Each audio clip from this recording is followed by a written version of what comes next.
तो मतलब deal done.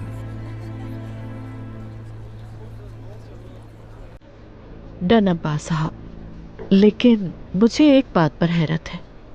तुमने मुझे इतने बरसों बाद अदनान की खुशी के लिए यहाँ बुलाया है। मतलब मैंने तुम्हारा ऐसा रूप पहले कभी नहीं देखा। मैं वो इंसान हूं जिसके लिए खानदान सब कुछ है। क्या बात है। अदनान बहुत खुशकिस्मत है कि उसके पास तुम जैसा चचा है।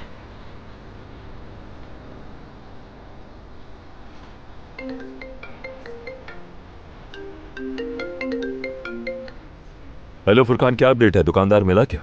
वो तो हवा में गायब हो गया अब्बास साहब। सुना है वो मुल्क छोड़ गया है। अरे इस बात का क्या मतलब है? आखिर कहां जा सकता है वो? मुझे समझ नहीं आ रहा आखिर उसमें इतनी हिम्मत कहां से आ गई। बात सुनो मेरी, वो जहां कहीं भी हो उसे ढूंढो और उसे फौरन मेरे सामने लेकर आओ। ठीक है अब्बास साहब। चलो मैं वेट कर रहा हूँ। खुदा हाफिज फुरकान। खुदा हाफिज।